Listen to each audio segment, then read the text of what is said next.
Hello, everybody, and welcome to this webinar on the Asia Society Policy Institute's newly released volumes, Notes for the Incoming Trump Administration.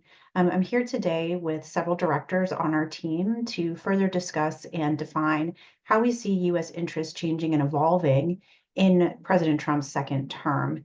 We're still a little over a week away from his inauguration, and there are many moving pieces, but the Asia Society Policy Institute has worked across its pillars in trade, security, climate and clean energy, and China research to come up with some interdisciplinary ideas on how the administration could advance U.S. interests in a way that meets Asia's needs and desires for peace, stability, and prosperity.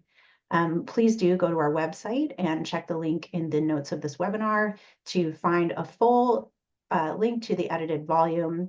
These are all very digestible opinion pieces. They're about 1 page in length, and they clearly outline the issue, the significance, the considerations, and a policy recommendation on many different topics. Without further ado, I do want to introduce our directors one by one as I ask them questions, and we'll start today on trade and economic security, which we know will be a very large focus of the Trump administration. So I have Jane Mellsop, who is our Director of Trade and Economic Security. And Jane, I want to start by asking you just generally how you think the U.S. is going to approach this. So we know that President Trump seems to feel a very heavy mandate on economic security, both in ensuring that American citizens aren't disadvantaged by some of the negative effects of globalization, but also ensuring that the U.S. has what it needs to compete in a very competitive global market. What do you think might be some of the building blocks of success on these topics? And how would these policies, if they're implemented, be received in Asia? Over to you. Thanks, Rorry. Well, it was actually President Trump in December 2017 when he was announcing his national security strategy that he made it clear that economic security is national security. So I think as he comes into the White House for his second term, it'll be really important that he gives prominence to this issue again and really highlights the importance that his administration attaches to economic security by establishing a new position of Deputy National Security Advisor for Economic Security. Well, I'm thinking some of the key roles that he might give this new role. One is really interagency coordination. There's a lot of different agencies who are involved in economic security. They are sometimes pulling in different directions, and also, the complexity, the challenges are growing in this space, so could really benefit from some coordination here. I think the second critical thing that this new role could do is develop a comprehensive and cohesive economic security strategy for the US. I think by identifying a really clear direction for this policy, that's going to be very helpful moving forward. But also looking at the tools that the US has at its disposal for economic security, export controls, sanctions, investment screening, where are the gaps? What more can we do? And also, is it actually being implemented, where it can be? So making sure that those tools are actually getting good use. I think in terms of the Asia views on that, economic security is certainly a priority for a number of countries in Asia. We've already seen the likes of Japan and Korea developing their own economic security strategies. We've seen Japan create a new position of Minister for Economic Security. That's also happening in the European Commission. It's happening in other countries with the UK as well.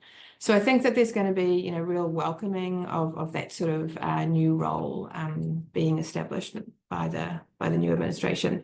The second area that I would highlight is I think that the administration could really benefit from a focus on strategic sectors moving forward in the trade space. So here I'm thinking of critical minerals, semiconductors, the pharmaceutical sector.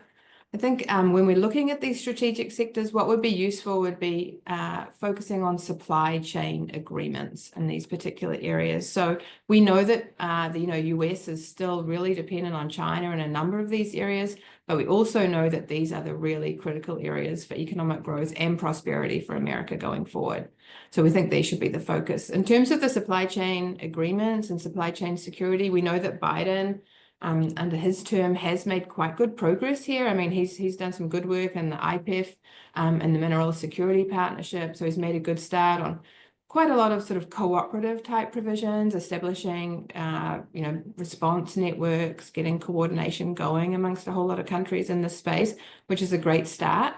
But I think that really more can be done, and I really want to see supply chain agreements that have substantive provisions in them that really facilitate trade. So here we are thinking about what can be done in terms of reducing tariffs here, what can be done to facilitate trade in these particular critical areas. And this may be an opportunity actually for the next administration to move back a little bit in terms of actually looking at market access for US trade policy again. In terms of the views from Asia on supply chains, we know that they're really interested in this. We know that everyone's talking about the same critical sectors. They're going to be welcoming this sort of move. They really welcome sustained US economic engagement in the region. And this would send a really important signal to them on that. I think the last thing I'll just mention is I think that these sort of supply chain agreements can also be the start of something that can then move into broader engagement with Asia on economic security issues. So whether that be working together on export controls or investment screening or whatever the next new issue might be. But I think that international cooperation in the economic security space is really going to be critical moving forward.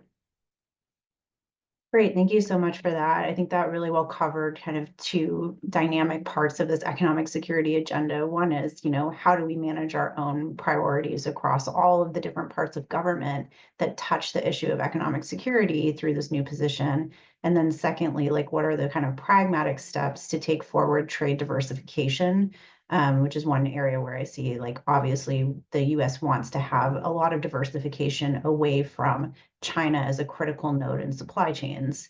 Of course, this is all happening in some part because of the deterioration of US-China relations in much bigger, broader terms. And particularly, I think, the Chinese government's kind of ability and willingness to use those critical nodes as political or economic or security leverage for goals that the China and the Chinese Communist Party want to have.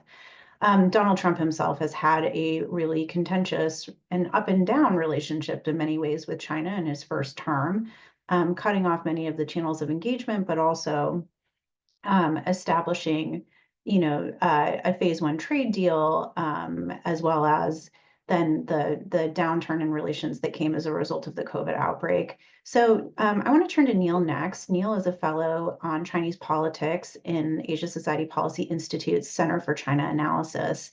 And Neil, I want to ask you a little bit about what you think the Trump approach to China might be. One thing that we're observing is that Trump's key appointees on national defense and trade seem to be very hawkish on China, whereas some of the trade officials that Trump has identified seem to want to find ways to work with China. Given these conflicting views on how to manage the relationship with China among Trump's likely key advisors, what can we reasonably say about the Trump administration's priorities and approach to China? And if I can, what opportunities do you think might exist in a good case or best case scenario if the US and China come to some sort of pragmatic terms on how to manage the strategic competition? Over to you.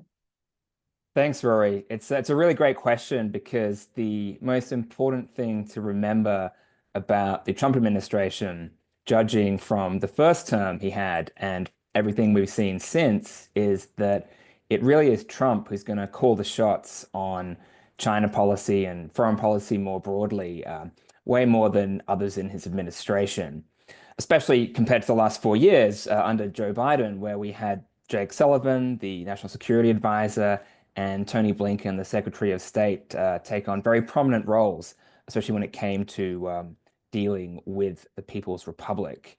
And we saw from the first term as well a similar dynamic when it came to the foreign policy and national security bureaucracies and departments, and the more economic and commercial focused roles kind of clash between security hawks and Wall Street executives. And I think Trump likes that dynamic. He likes to have people throwing different ideas at him and each other, having arguments, hashing out these difficult issues in front of him, and then he swoops in and is the arbiter of these ideas. And it can really matter who has the better presentation in the room and who talks to him last in terms of what bubbles to the surface as the idea that catches his fancy for that day or week. But that said, that is a dynamic of the Trump administration that's coming, I believe. But it is more than just that. There are certainly some key themes that Trump has returned to across his first administration, really across the decades that he's been in American public life. And I think it's a mistake to think that he doesn't have, sincere foreign policy beliefs and doesn't have to some degree, a foreign policy agenda or even doctrine that we can identify some important themes of that are very likely to come into play when US-China relations kick off under his administration on January the 20th. So the first is tariffs, right? I mean, Trump calls himself tariff man. He says tariffs are the greatest thing that has ever been invented. They're going to make lots of money for the United States. And it's really been the most consistent theme of his campaign this time round and also of his first administration. It's something that Trump believes in. And he promised 60% tariffs on all Chinese imports. I think we will see more tariffs on China, more export controls and other economic measures, absolutely.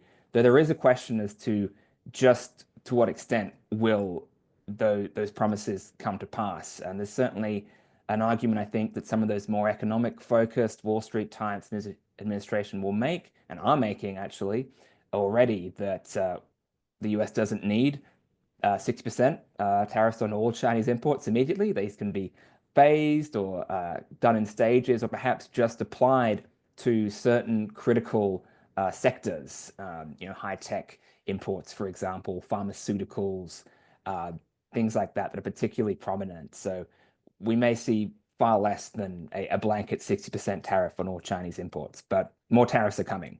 The second kind of key theme is this peace through strength doctrine, which says that the US should not be fighting wars all over the world. But that does not mean that Trump is going to give up and withdraw the United States from the Taiwan Strait, for example, or the South China Sea. He wants more defense spending. He wants it not on sending troops to lengthy deployments. He wants it on high-tech procurement and high-tech weapon systems, artificial intelligence, things like that in the military that arguably would be more effective at deterring Chinese activities or aggression in these regions. So I think it would be a mistake for Xi Jinping and Beijing to assume that they contest the United States under a second Trump administration. He doesn't want to seem weak, right? And kind of letting China have these things it's always wanted is a great way for Trump himself to come under a lot of pressure at home from people he cares about. So I think that we will see more defense spending from the US, and also, as we have become familiar with, a lot more pressure on US allies and partners in the region to invest in their own capabilities. And here we have, there's a few notes in the ASPI Notes report about how the US can improve its alliance structures with Japan and South Korea in a way that's productive for both countries, and it's not going to undermine deterrence, but increase it. And there's also some recommendations about expanding US-China military-to-military cooperation in a way that ensures that China gets clear messages about Trump's bottom lines and hopefully reduces the likelihood of miscalculation in Beijing. And additionally, there's a Taiwan resilience partnership that's been recommended that hopefully improves Taiwan's ability itself to deter Chinese aggression across the Taiwan Strait. And the kind of last kind of key theme is leader-to-leader diplomacy. I think this is the biggest continuity actually with the Biden administration. Both Joe Biden and Donald Trump are big believers in being in the room with not just their friends, but also their adversaries and rivals. And I think that Trump, is telling the truth when he says that, he respects, he even loves Xi Jinping as a leader. He's, a powerful leader. He's someone that Trump thinks he can get along with and do a deal with. He'll go very hard to try and strike a good deal for the United States. So we shouldn't be complacent about what's ahead for the US trade and investment relationship. But I'd be surprised if there's not a bilateral meeting at APEC or the G20 in November.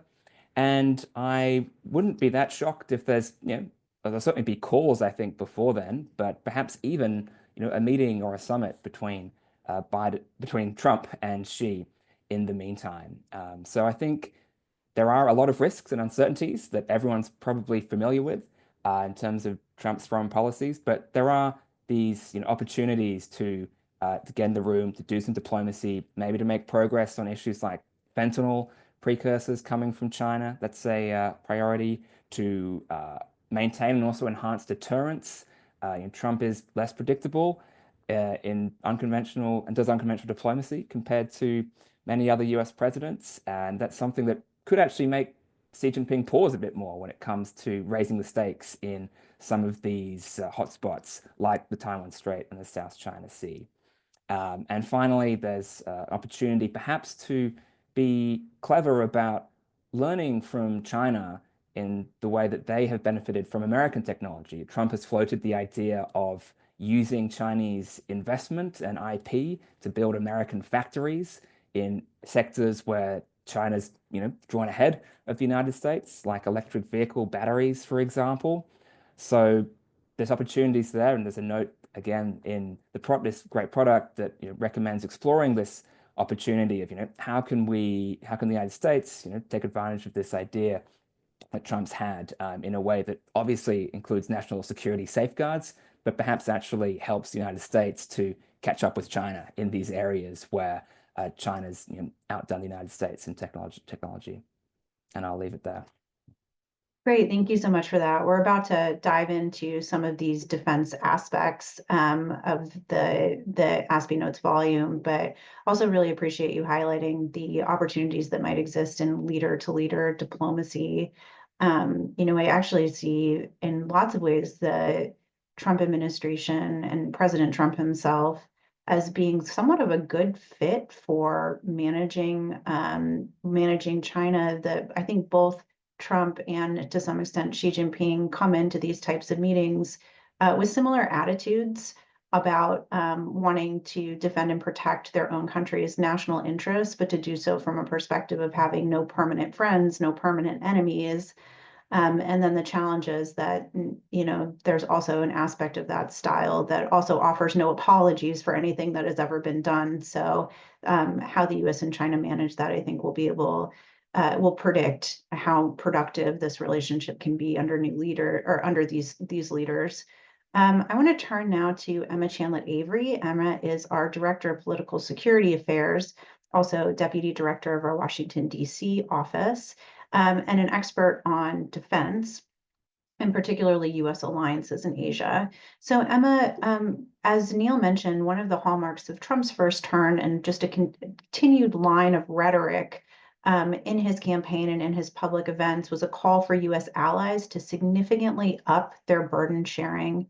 But over the past 4 years, we've also seen, a new security environment taking place or taking shape, where there's a lot of networking of non-connected U.S. allies, whether that's Japan and Korea's support for Ukraine or NATO ally statements on peace and stability in the Taiwan Strait or in the South China Sea.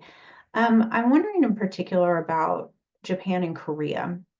What recommendations would you offer for U.S. relations with Japan and Korea? And how do you think attention might shift on burden sharing if the Ukraine war draws to a close, as President Trump has said that he would like early on? How will that kind of shift attention and priorities within Asia or toward Asia? And what do you recommend that the U.S. do or that these countries do to manage that shift? Great. Thanks, Rorry, for the question. It's a big question with a lot of meat in there, so I'm going to unpack it a little bit. First, I don't think that the Trump administration's approach to these burden sharing negotiations will particularly shift based on those other global developments that you mentioned. Trump has been very consistent in terms of wanting to demand more from our U.S. allies. We know that from Bolton's memoir and other sources. So I think he'll continue to pursue that somewhat transactional approach in these negotiations. And we're talking specifically about an agreement known as a Special Measures Agreement, or SMA, which is actually a relatively narrow slice, I think, of the costs that these allies cover. Now, that said, both countries have an ability to highlight some of the ways in which they are spending more on their own defense and helping U.S. Capabilities. For Japan, that means spending over $2 billion on U.S. manufactured Tomahawk missiles, in addition to pledging to double its own defense budget over the next couple of years. So they can point to that. South Korea can point to the fact that it's funded over 90% of Camp Humphreys, which is now the largest overseas U.S. base, as well as the fact that South Korea has dedicated about 2.5% of its GDP to its defense, which is probably north of what our NATO allies do. That said, I still think that those talks are going to be very contentious, as they always are in history. But I think that the Trump administration will demand significant upticks in what they want South Korea and Japan to pay. Keeping in mind, too, that there's a different calendar here. South Korea sort of went early and decided to negotiate the SMA before Trump was elected to try and lock it in. I'm not sure that's going to work. And Japan has the expiration of its SMA at the middle of next year. So that could be a real target for those who want to get more from our allies overseas. But in this ASPI Notes volume that we've just completed, we have a couple of other recommendations for basically widening the aperture of how we look at burden sharing or host nation support with these two allies in ways that are really beneficial to U.S. interests. For Japan, that involves the U.S. accelerating its timetable for establishing a command and control center to match what Japan has already done. Japan has put into place and used quite a bit of resources and energy, a permanent joint headquarters that's slated to open in March. The United States has said that we're taking a phased approach to this, and the ASPI Notes recommend that we fast track this and put more priority on it. The U.S. has said that they're going to assign a 3-star to report to Indo-Pacific, but I think that there could be consideration of a permanent joint staff or standing staff in Tokyo in order to sort of reduce that tyranny of distance between Hawaii, where the Indo-Pacific headquarters are, and Japan. And in this way, really would increase deterrence and our joint operational capabilities with our allies. For South Korea, I think beyond this SMA fairly narrow measure, I think we could focus on defense industrial cooperation with the South Koreans. The South Koreans have proved to be sort of a powerhouse in arms exports now, particularly over the past couple of years. So if the U.S. pursued some co-development with South Korea in the areas where they have particularly established capabilities, then there could be a mutually beneficial outcome there. This could alleviate some of the supply chain concerns that come with putting together these weapon systems and arms, and potentially could even put in place arms that might be needed in a contingency where it would be more geographically close. On this idea of geopolitical convergence of the European theaters and the Indo-Pacific theaters becoming a bit more connected, and in the Indo-Pacific specifically, this has been referred to as the lattice work, where U.S. Mostly allies and partners find new ways to work together and cooperate. This is very much a signature Biden approach to the region. I think that Trump's approach will be very different. I don't think that US allies in the Indo-Pacific are going to get any particular credit for cooperating with NATO or providing the Ukraine with assistance. Those are not areas that Trump has proven very enthusiastic about. And I also think that in general, the framework towards foreign policy that the Trump administration will take will not focus on multilateralism at all. In the past, at least, Trump has preferred to be very bilateral in his approach to these countries, or even unilateral sometimes.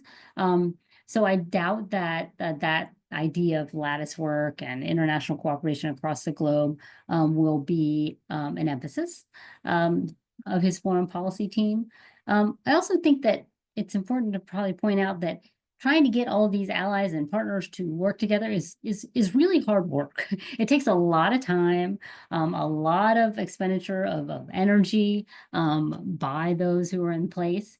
And I think that the Trump team has demonstrated a little more impatience with pursuing their own foreign policy priorities overseas, to going directly to leaders, as Neil referenced in his remarks. And I think the big question is whether or not the Trump team sees its struggle with China and the competition with China as being supported by these alliances overseas by strengthening its hands in that competition, or if they prefer to just go it alone and don't think that the alliances are particularly important in pursuing those goals. I'll leave it there. It's interesting to end on that point of, how allies could present themselves as pieces of leverage in a US-China competition. I think that will end up playing a large part in how the Trump administration sees its individual negotiation with each US ally, though of course it's useful to have your perspective that really not a lot is going to change. The preferences that the Trump administration has for allies to do more for their own defense are always going to be there. I want to shift a little bit from Northeast Asia to the farther side of the Indo-Pacific. And I'll be asking a question to Farwa Aamer, who is our Director of South Asia Initiatives. So Farwa, India in particular has just been growing in strategic importance to the US over the past decade or so. It's serving now as a significant counterweight to China in the region. I think there are hopes that India could do even more.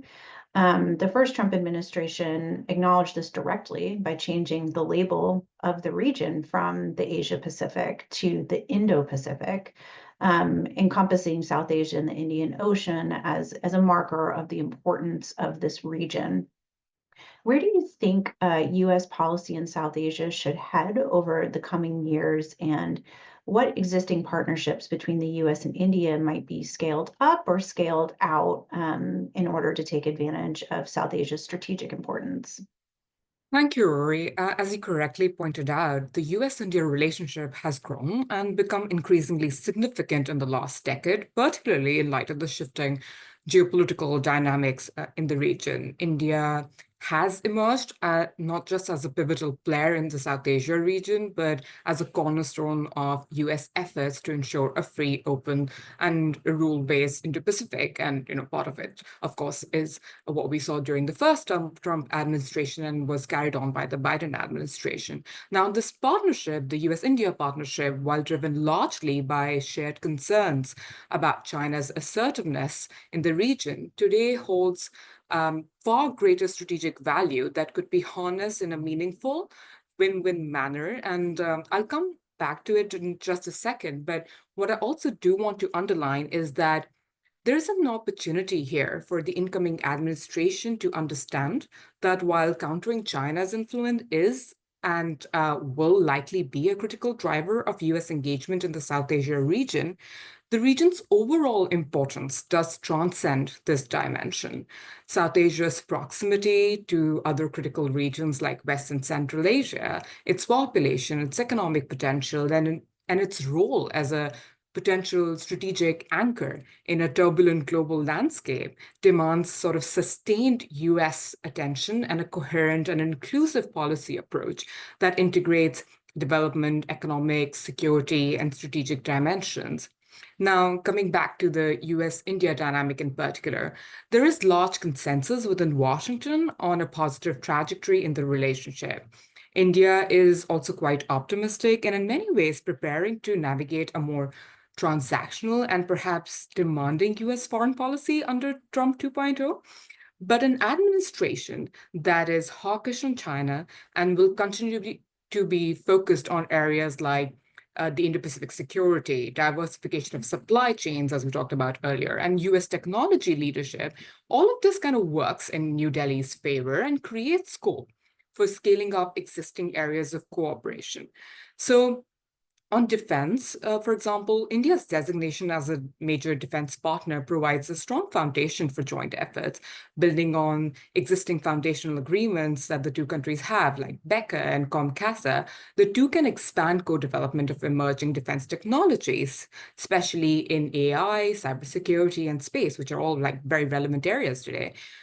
Though reciprocity and cost-benefit approach that comes with the Trump sort of way of leadership and his administration would mean that India would and could face burden-sharing pressures, which we discussed earlier as well. Second, I would say, is technology and innovation. They stand out as game changers, and we highlight those in our ASPI notes as sort of important engagement spaces. The US-India Initiative on Critical and Emerging Technologies, or ICET, has tremendous potential and has laid down a great framework to build on by collaborating on, say, semiconductors, quantum computing, and clean energy, the United States can shape global tech standards and outcompete China and foster innovation that benefits not just the United States and by way of partnership benefits just India, but the entire region. It's important to recognize here, and I think the United States does recognize this, that India has this unique position where it is not only a pivotal country in the Indian Ocean region, but also a bridge to the global south, and especially to the developing Asian economies that are seeking high technology collaboration, and they could be encouraged to embrace viable alternatives to China's offerings. But one more thing I would like to add here is that while this relationship has done really well on defense and tech partnership, it has made substantial progress. Trade particularly has lagged behind. And this is also expected to be one of the friction points under the new incoming administration, given sort of the competing trade visions between India and the United States, and then the tariffs debate, of course. But resolving these long-standing issues around market access and lowering barriers can unlock significant opportunities for American businesses while diversifying supply chains away from China. So India's growing market really offers immense potential for the United States, whether it's in terms of exports and investments or investments. So for the US, it can really leverage India's unique strengths as a democratic giant in Asia, an economic engine, a regional anchor for stability. India also recognizes that. So they see the wins in keeping the relationship steady. But one thing here is that we'll be closely watching how the US-China policy will play out. So a softer stance would definitely have bearings on the future of the US-India relationship. The China question, I think, overall will remain central to how some of these other relationships of the United States will look like in Asia. So I'll just stop there. Great, thank you. Agreed. The relationship between the US and China does cast a shadow out into the relationships of all other parts of Asia and the world, but also, of course, appreciate being reminded that the US-India partnership has its own value, unique value in and of itself, and that there's a lot of room to grow, maybe particularly on the trade side. Perhaps this is an area where two kind of very strong leaders have an opportunity to do a little bit more, have a greater political mandate to break down some of those barriers. Of course, India is also a major industrializing economy, and which brings into question kind of how the Trump administration's approach to climate change and clean energy is going to affect not just the trajectory and development paths of all of these emerging economies, but the health and safety of the planet and the world. I want to turn now to Kate Logan, who is ASPI's director of its China Climate Hub and director on climate diplomacy, as well as an affiliated fellow at the Center for China analysis, to talk a little bit about what the climate and clean energy agenda might look like under President Trump. So Kate, we know that President-elect Trump has made it clear that he plans to, again, pull the US out of the Paris Agreement. But this time the waiting period to withdraw will expire within his term. So, he'll have the ability to not only make the declaration, but also to implement it. Where do you kind of see climate action going in the coming years? And particularly, I'm interested in whether you think there's a nexus between climate and trade or climate and clean energy that offer opportunities to kind of keep pushing forward a lower global emissions, even as we know that multilateralism and the UNFCCC process is not going to be the tool by which the US tackles these problems. So Kate, over to you. Thanks, Rorry. So yeah, I guess I'll start with the big elephant in the room, which is that it's clear that Trump's rhetoric on climate is extremely hostile. So we all know this, and he's dismissed climate change as a Chinese hoax, which is ironic given that in 2023, China invested well over $675 billion domestically on clean energy technologies, whereas the US only invested little over half of that, around $300 billion. So with that aside, going back to your first point, which is about the withdrawal from the Paris Agreement, so we can widely expect this to take place again. And the difference this time around is that because the Paris Agreement has already been in effect for more than 3 years, the US only has to wait 1 year after submitting its intent to withdraw for that to actually go into force. So once Trump does this, which we expect to happen very early in his term, the US will be out of the Paris Agreement. And there's even been talk of the potential for the US to attempt to pull out of the entire UN framework on climate change, which would have much more dire implications given that that process oversees a number of other global treaties on climate and environment. So if that takes place, you can expect the US to still have some sort of team following these agreements, but have much less skin in the game in terms of the actual negotiations. But, look, Rorry, the Paris Agreement is obviously an important tool for spurring global climate action, and it uses these ratcheted targets to motivate countries to adopt their own laws and policies domestically to implement that climate action. And it will continue, on one hand, to be an important mechanism for spurring countries to continue this action. But at the same time, we are now deeply in a different phase, in an implementation phase. And what matters most of all at this point in time is really the real economy action to reduce emissions, and also at the same time to help countries actually adapt to the worsening impacts of climate, which will not stop no matter what governments do in terms of that pushing forward. Obviously, our goal is to slow those impacts, but that's irreversible at this point. So the simple truth is that at this point in time, failing to promote the clean economy will actually also disadvantage American businesses, communities, and workers, as will failing to prepare local governments to adapt to climate impacts, as we can see most recently with the really horrific fires in California right now, and helping local governments have the resources and financial ability to actually respond to those impacts. So under the Biden administration, the government in the US passed the largest climate law in American history, the Inflation Reduction Act. And one of the things that they did very intentionally when they designed this law was put investments into Republican districts to show that clean energy can be an economic driver, creating jobs, economic opportunities.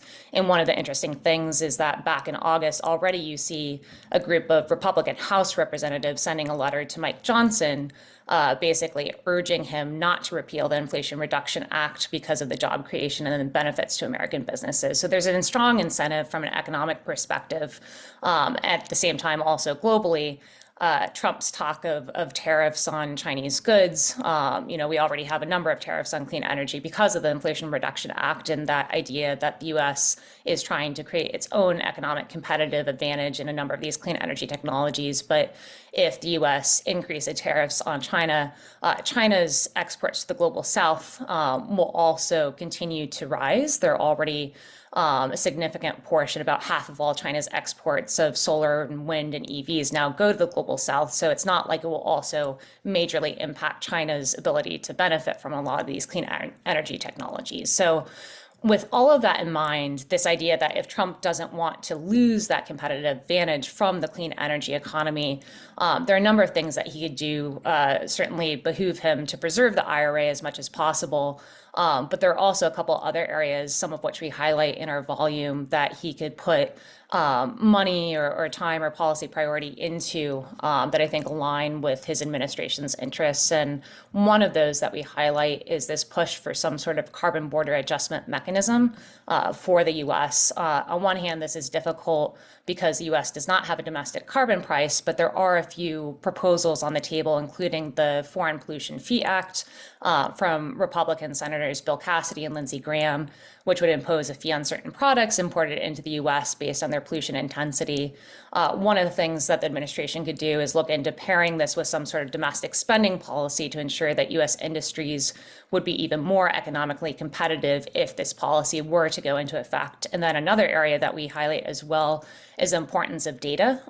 And the EU, which already has a CBAM policy going into effect, is finding that even in this sort of early implementation phase where they're just collecting data, they're not actually implementing the fee, that's already become a big barrier. And a lot of the major emerging economies in Asia that are exporting their products to the EU and the US are struggling with this already. So if the US can put some time and effort into collecting that data, but also helping partner countries to do the same and aligning and benchmarking standards globally, including with the EU and other Asian economies, that's certainly something that would be to the US's advantage, especially for US businesses. A second thing that Trump could do is look into which technologies the US could invest in that are next generation technologies where we could leapfrog on clean energy. And I think one area that's particularly salient that's come up more recently is solid state batteries, where the technology exists in an early state, but it's really going to be about the deployment and scaling up phase. So things like boosting domestic production, targeting public procurement to create those markets, and then expanding funding for R&D could also help with this to try and figure out which specific technologies where we haven't yet lost that global economic race, where we could potentially leapfrog and have a more robust economic advantage going forward. And then third, something that my colleague Neil already touched on is, as you know, Trump is a pragmatic businessman, this idea of opening the door to Chinese invested factories in the US in clean technologies such as solar and batteries and EVs that could create new jobs and benefit local communities, especially if they provide some sort of reverse technology transfer. So those are just a couple areas, but I think key piece being that this is something that will move forward regardless of what Trump does, and businesses have already started making decisions based on policies that incentivize clean energy technologies. So continue to provide that signal would be in the US economic interest. I'll leave it there for now. Thanks. Great, thank you. No, I really appreciate the outlining of how clean energy transition is good, sound economic competition policy, because obviously this is not an area where the US alone gets to kind of set the parameters. We've reached the point in the webinar since we have limited time, I'm going to ask you incredibly complex questions for which you get a 2-minute response. Obviously, you can go to our ASPI Notes volume on our website to learn a little bit more about these recommendations, but I'll be extremely brief in my questions so we can get through as much as possible. Neil, first over to you. In the ASPI Notes, we have recommended several things that are tangential to US competition to China or supportive of US strategic competition with China, including competing with China in international tech standard setting, engaging early with ASEAN leadership, and pulling together the resources, as you already mentioned, to support Taiwan's civil defense. How should we think about China's views on strategic competition? Are we moving into an area where we see more tit for tat escalation, or do you think China is already kind of anticipating some of the types of moves that ASPI is recommending? I think China is both worried and excited by the advent of a second Trump administration. And we see this clearly, just take one example in Xi Jinping's recent New Year's address. And in it, he says, on the downside, China's economic growth is facing new external circumstances, which is basically a code word for, we're really worried about the tariffs and other export controls and similar economic measures that might be coming down the line.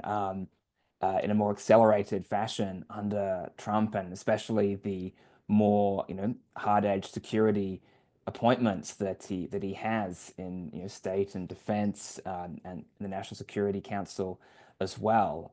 So that's something that in the immediate and short term is very much on Xi Jinping's mind, and I think is one of the reasons why he has been happy to, break with diplomatic protocol to send the vice president, as seems likely, to Trump's inauguration.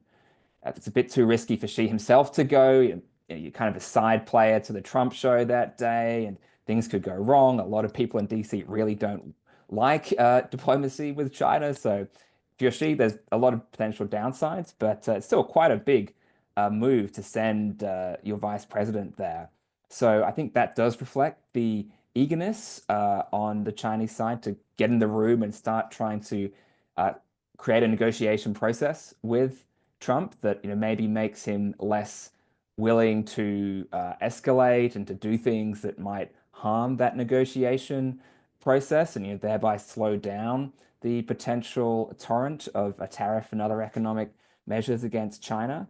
So, so that's the worry. But the excitement, which is reflected in this same speech a few days ago, is that is China potentially having this opportunity, given Trump's greater focus on unilateralism, protectionism, America first, to advance its own ambitions for having more influence and exercising more leadership in international affairs. And we saw in the speech, Xi making kind of an unusual reference to, in this context, to China's ambitions to transform global governance institutions and its ability to build consensus and coherence in the global South countries. I think China sees a real opportunity there to burnish its leadership credentials through things like BRICS, through the Shanghai Cooperation Organization, but also through gaining a more powerful role in existing multilateral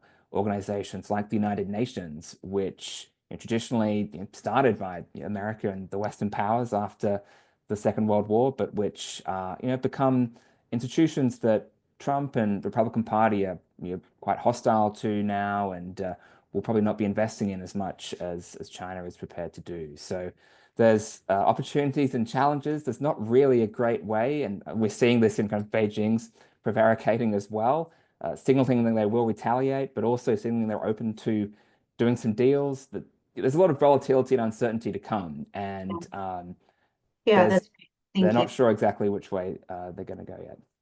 Thank you very much for outlining the kind of opportunities and challenges there. I want to turn to Jane and talk a little bit about the emerging trend in minilaterals, right? Like, we know doing these big multilateral deals or working in huge multilateral institutions has been a challenge. But from your perspective, what are the most promising kind of bilateral or minilateral formats that could help advance US and Asian prosperity within the scope of what we've already discussed are the priorities of the Trump administration?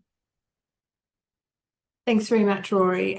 I guess just building on what others have been saying, I think that for bilateral or minilateral initiatives that Trump's going to undertake, there's going to be a few sort of guiding principles from him that are coming through. He wants to get wins, he's going to be looking for things that really are going to bring advantages for the US. So anything is going to have to be something where you can see clear and tangible benefits for the US and for the US people.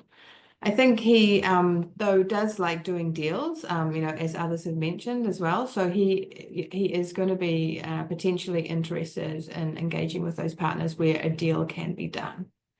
I think, though, from the trade side, though, there's really very little interest in doing comprehensive free trade agreements anymore.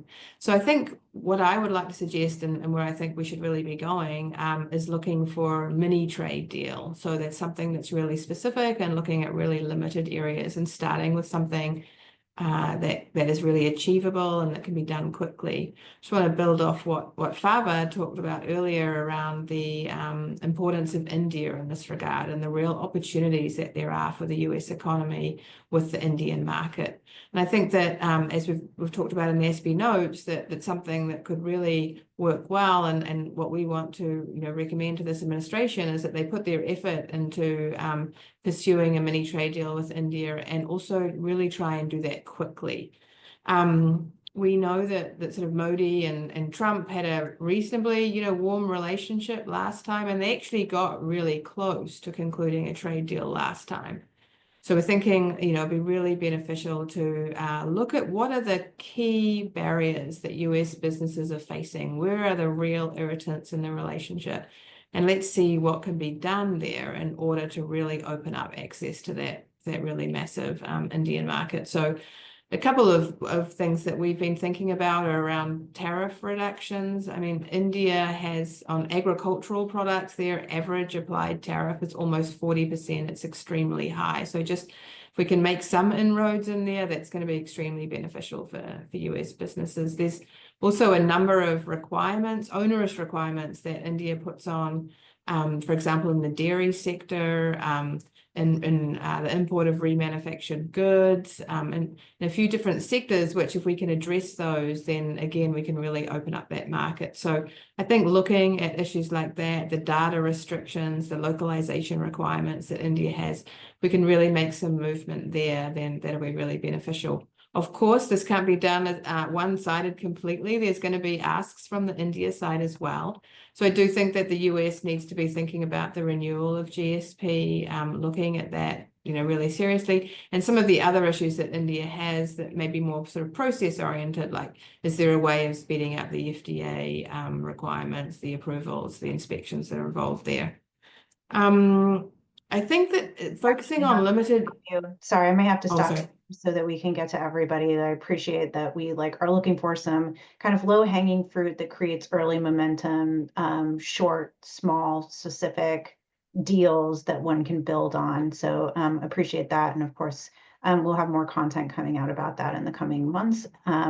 Kate, I want to turn over to you to kind of continue on this theme of energy and economic security here. So the countries of Asia, the emerging economies of Asia, are just going to continue to industrialize no matter what the US really does. I mean, I think that this is where the momentum is, and that industrialization is increasingly becoming tech, AI, data focused, which itself requires a lot of energy, but also capital. So where do you see as the promising areas for countries to kind of create these stable supplies of clean energy? How could the US participate in these transitions effectively? Yep, thanks, Rorry. You're hitting on what's a hot topic with the idea of AI data centers. Everybody's talking about it these days. And there's actually a DOE report that came out last month showing that data center energy load in the US has tripled over the past decade. And it's projected to actually double or triple again by 2028, which is scary when you think about it. And the similarity between the two scenarios that you mentioned in terms of Asia's emerging economies and their industrialization, as well as the AI and data center growth in more developed economies in the West, like the US and EU, is this question of how to build out a reliable, affordable, and secure national energy system, and ideally one that's clean as well. So apart from the obvious benefits of clean energy from climate and environmental angles, there's also advantage from an energy security perspective in that they avoid the sort of fuel dependencies that you have with fossil fuels, as well as the price instability, such as with liquefied natural gas, because basically you build the infrastructure and then it's there and it just needs to be maintained rather than having that sort of fuel dependency. So apart from intermittent sources like solar and wind, which can be paired from a technical perspective with battery storage, there's also clean sources of base load. And some of these are areas where the US actually has a significant technical and business advantage, especially advanced geothermal, where there's been a lot of work done recently, as well as advanced nuclear. And some of the other areas like hydrogen and even CCUS for fossil fuels in the interim as well. So I think one opportunity is the US looking for ways to work with partner countries in Asia to help provide some of these technologies that are clean and provide much more stable and secure sources of baseload power. And then at the same time, the other area that I'd highlight is something that's been mentioned before, which is cooperating with partners and allies to mitigate some of these supply chain vulnerabilities as we're creating this massive build out of clean technologies, especially on things like critical minerals. So one example is what we did with Japan after the Inflation Reduction Act was passed, where we created a sort of issue-specific trade agreement on critical minerals. Indonesia is a country where that would be a really ripe opportunity, but the key part here is ensuring that we have strong labor and environmental standards integrated into these, so not sort of just one-off and creating a negative from that perspective, but really advantaging the US vis-a-vis some of the dirtier investments by China and other countries. So we'll leave it there. Thanks. Great. So building on the competitiveness that the U.S. has already built up in some of these areas to, do capacity building and better projects in the emerging economies of Asia. I want to turn now to Farwa on a similar topic, which is to discuss a little bit like how countries are going to be managing resources going forward. So whether or not one agrees with the Trump administration that climate change is or is not a hoax, the fact is that resources are becoming scarcer. And a lot of resources that are critical to, human security and national security, such as water, are resources that are cross-boundary. So I'd love for you to just give us a quick overview of what you think what might be possible in terms of what the U.S. could do to facilitate better resource sharing in the South Asian region, whether or not there are any areas ripe for movement. Over to you. Thank you, Rory, for highlighting what we see as one of the leading sort of non-traditional security threats in the region today. As water scarcity intensifies, the region faces an increased risk of these shared natural resources like rivers becoming a politically charged and securitized issue, exacerbating sort of existing vulnerabilities and also dependence on China, which dominates many upstream water resources. So one of the most recent examples, in fact, of how water becomes fast entangled with geopolitical issues and tense bilateral dynamics is China's recent approval of a major dam on the Yonlong-Sangpo-Brahmaputra River, which has raised massive concerns in downstream India, which is a critical US partner. So looking at the situation, the US has a clear opportunity here to act as a stabilizing force by promoting transboundary water cooperation in a region which is vital to US geostrategic and economic interests. So engagement in this space also builds naturally on the Trump administration's 2017 global water strategy, on what President-elect Trump at that time had called the most important issue we face for the next generation. So one thing ASPI recommends is revitalizing and expanding that very strategy with South Asia as a focal region.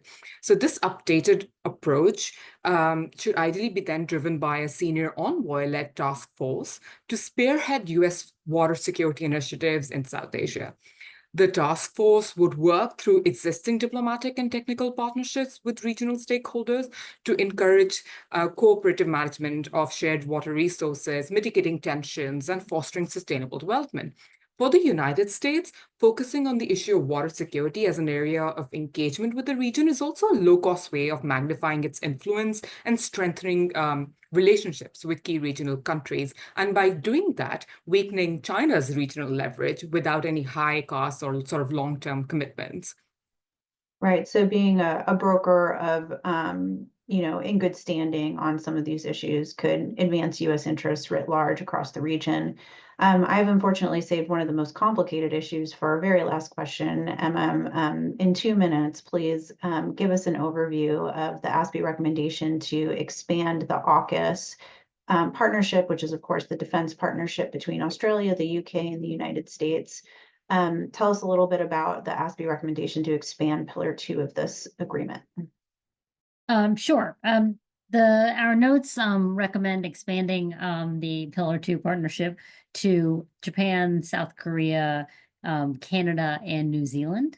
A number of benefits would derive from expanding the partnership here, leveraging other countries' capabilities, addressing workforce issues in the various countries, aligning standards on areas like AI, improving information security. And this, I've definitely seen this to be an issue that needs development in our work with Japan, for example. And it could drive more intelligence sharing too. All 5 eyes of the intelligence arrangement would be involved in this and could drive exploration of expanding that arrangement to South Korea and Japan, or at least pursuing more intelligence sharing across the board. It also would really very much emphasize U.S. commitment to the region, which I think a lot of our allies and partners are hungry for as we enter this more uncertain time. At the same time, we have to acknowledge that this would be ideal to get to this sort of expansion in advanced capabilities. But this is all very nascent. This is all very hard to do, to coordinate standards across these borders. There's also a concern that if you bring in too many countries with too many different areas of advanced capabilities, you're going to dilute rather the ability to focus really effectively on one or two with one or two or three countries.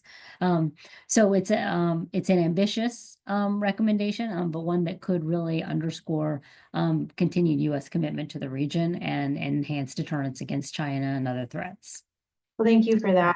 I Yeah. think it's important that we stay ambitious in all of the things that we do. Asia Society Policy Institute will continue working on all these topics. We encourage you to go to our website, asiasociety.org, to sign up for our newsletter, to follow our experts on social media, to stay in touch with everything that we do. And please do go check out ASPI Notes to the Incoming Administration. Our team has put an incredible amount of work into this to drive these conversations forward in a way that protects and advances U.S. interest, no matter the political landscape. So I thank you for joining us today, and please feel free to engage with us online and in person in our offices in New York and DC and around the world. Thank you.